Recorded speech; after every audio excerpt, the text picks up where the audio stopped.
Hello नमस्कार, मैं हूं आशीष और मैं आपका वेलकम करता हूं इंडिया फर्स्ट पे। बड़े सारे लोगों ने कहा था कि भाई भारत डर गया, ऑपरेशन सिंदूर रोक दिया, हम अब प्रैग्मेटिक हो गए थे, हम शांत हो गए थे और हमें वॉर में नहीं उलझना था।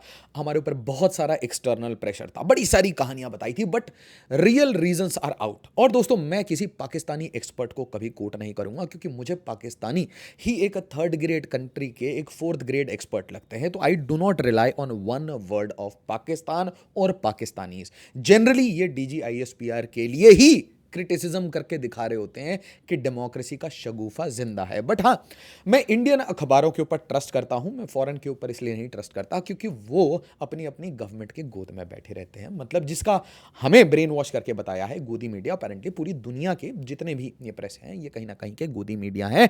अब मैं आपको एक कहानी बताता हूं और कहानी बड़ी सिंपल है कि यहाँ पे एक नूर खान एयरबेस, जिसे नूर खान एयरबेस छोड़िए, आप सीधा बोलिए रावलपिंडी एयरबेस, तो आपके जीएचक्यू हेडक्वार्टर न्यूक्लियर कमांड का हेडक्वार्टर पाकिस्तानी आर्मी का, उसके पड़ोस में एक एयरबेस, बिल्कुल वीवीआईपी जहाँ पे उतरते हैं।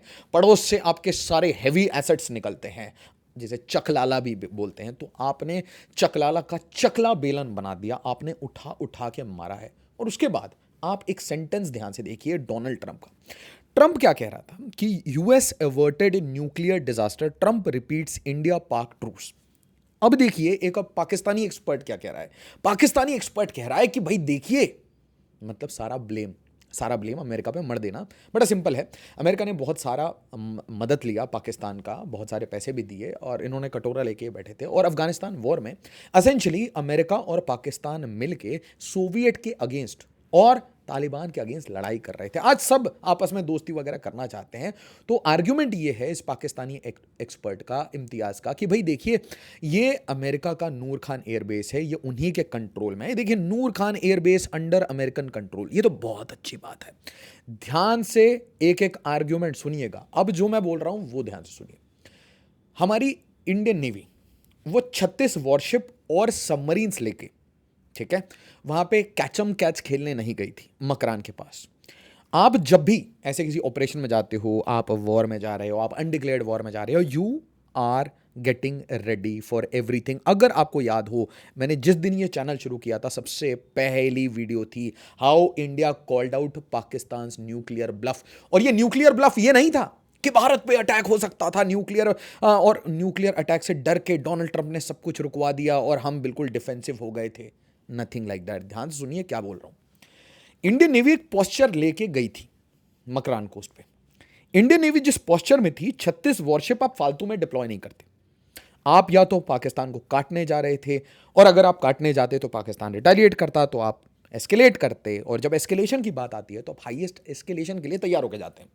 मतलब आप सारा असला जेब में लोड करके जाते हैं। अब देखिए आप स्पेशल फोर्सेस वाले मोड में हैं तो आपको सब कुछ लेके जाना पड़ेगा, आपको सब कुछ। आप you are carrying the max. अब मैं इसके अलावा कुछ नहीं बोल सकता, but you were carrying the max कि if push comes to shove, end of Pakistan is in one trigger. 1 minute का वो समय है and it is end of Pakistan. Second, a lot of reports were coming from Orissa. Orissa happens कि उड़ीसा से हमेशा notum issue होता रहता है, ठीक है। And just connect the dots, Orissa से हमेशा नोटम इशू होता रहता है। Orissa was typically in operational command. अब आप बाकी डॉट्स कनेक्ट कर लीजिए। तो मतलब उड़ीसा रेडी था, इंडियन नेवी रेडी थी, और दोनों का कोई काम नहीं आया, बिल्कुल शांत थे, ठीक। अब सोचिए आपके ऊपर, आपके लेवल से ऊपर कुछ कंट्रीज हैं, ठीक है। सोचिए ये कंट्रीज कौन कौन सी हैं? रशिया, अमेरिका, चाइना, ठीक है। और ये सारी कंट्रीज अपने सैटेलाइट के थ्रू ये सब कुछ मॉनिटर करते रहती हैं। तो किसी के तो कान खड़े हुए, somebody got spooked कि India means business, India is meaning business. और मैं आपको 11 तारीख की द वीक के आर्टिकल से प्रूफ कर दूंगा कि ये जो पाकिस्तानी एक्सपर्ट कह रहा है ये ब्लफ कर रहा है। आपको बताऊं कैसे?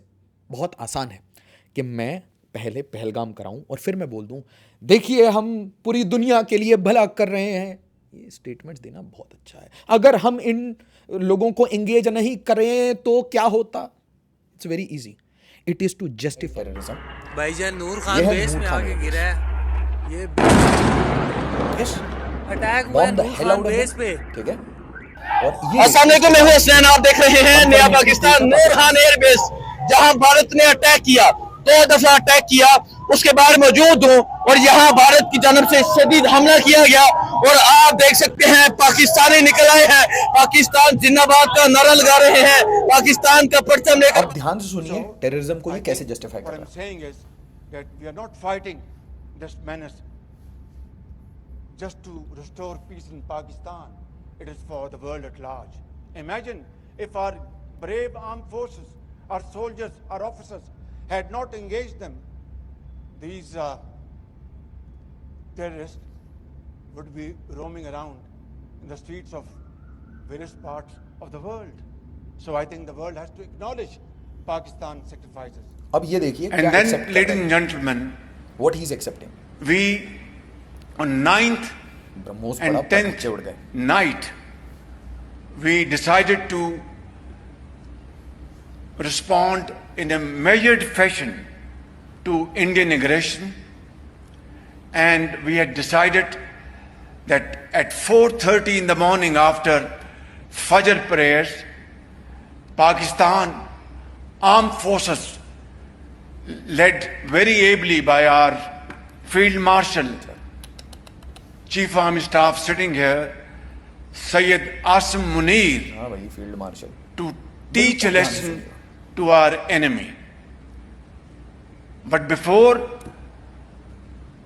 that hour reached, India again अब ये पाकिस्तानी launched एक्सपर्ट की बात सुनिए बिल्कुल ध्यान से।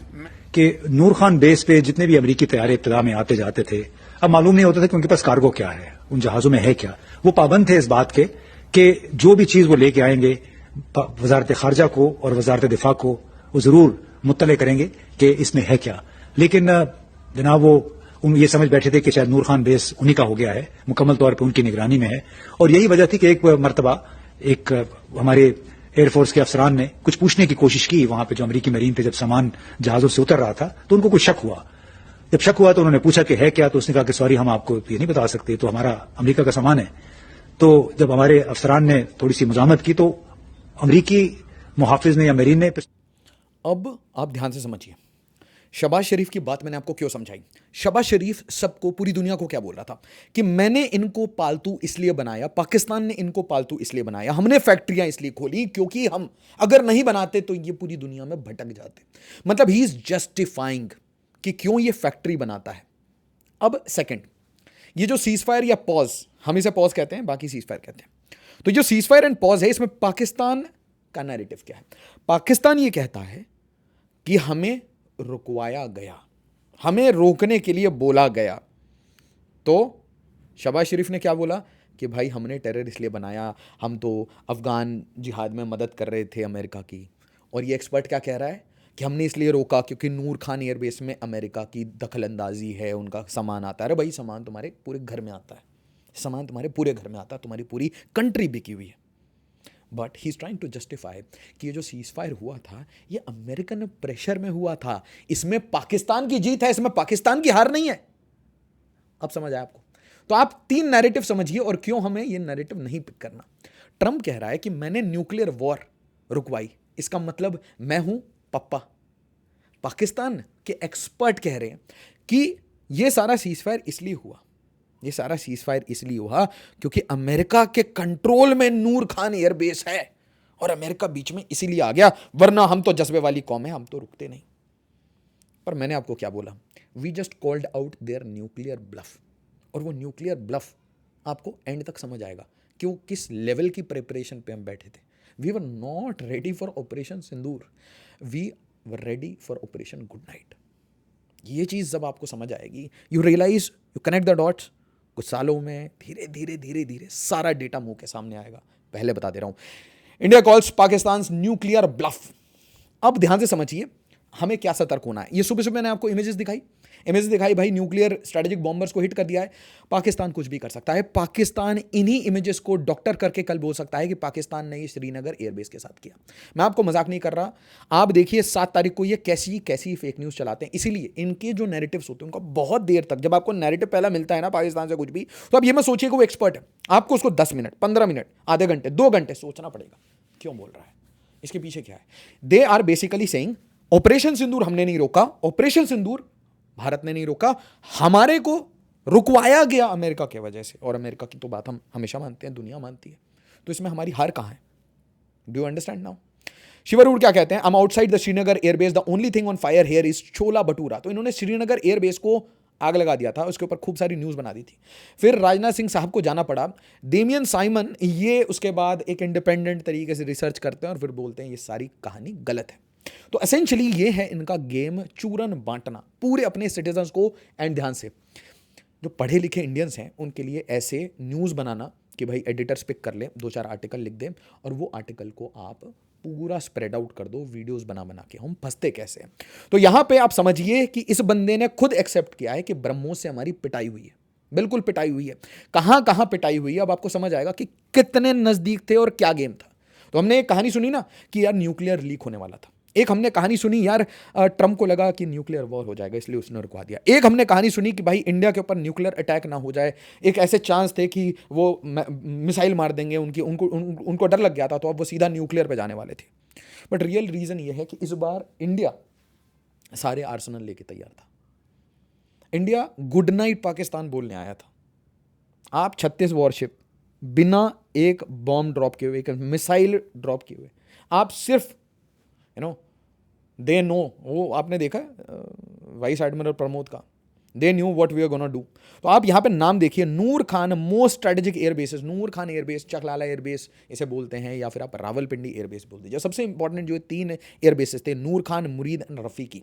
और इसका रीज़न क्या होता है कि आपके सबसे बड़े एयर एसेट्स हैं, आपका लॉजिस्टिक सेंटर है, आपके सप्लाईज आते हैं, आपके ग्लोबल कोऑर्डिनेशंस जितने होते हैं, मिलिट्री सप्लाईज होते हैं, वो यहाँ से आते हैं। और ध्यान से देखिए क्या लिखा हुआ है, We should go for the kill. Air Chief Marshal Amarpreet Singh told his team as India prepared for his audacious strike on Pakistan Noor Khan Air Base. तो Noor Khan Air Base was a audacious strike, agreed.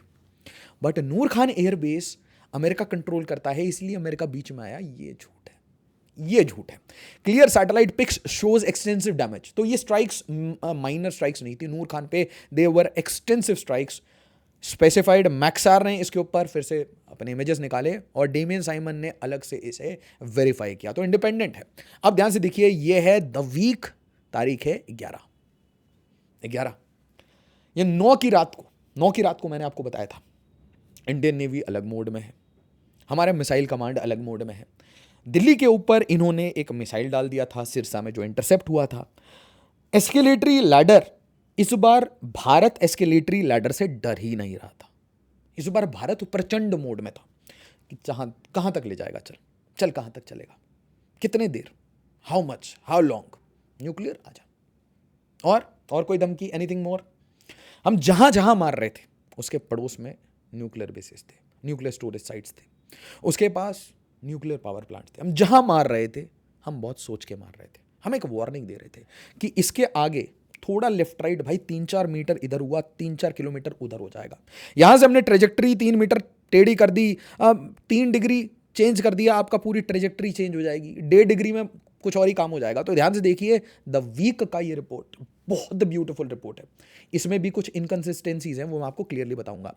India strike on Noor Khan airbase triggered global alarm. Global alarm कैसे global alarm हुआ वो भी मैं आपको बताऊंगा।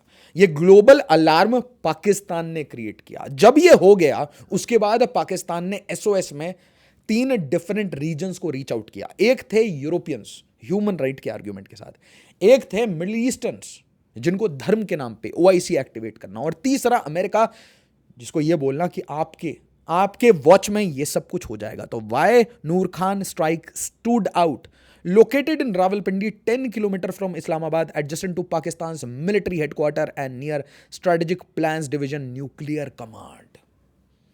आप nuclear command को ठोकने के लिए तैयार थे, आप ये बता चुके थे। The message was delivered and Indian Navy was on standby. Do you know what Indian Navy is capable to do? ये जितने स्ट्राइक्स हुए थे, ऐसा हो सकता था none of the strikes were needed. The Indian Navy could have easily handled इससे 5 times 10 times the strikes with those 30 warships in that region. 5 times 10 times I'm saying. तो आपने उधर से जो डिप्लॉय किया, आपने बॉर्डर के साइड से जो हिट किया, उसकी जरूरत ही नहीं थी। तो फिर इंडियन नेवी वहां क्या कर रही थी इन दैट पोस्चर? तो फिर बालासोर में क्या हो रहा था, ओडिशा में क्या हो रहा था?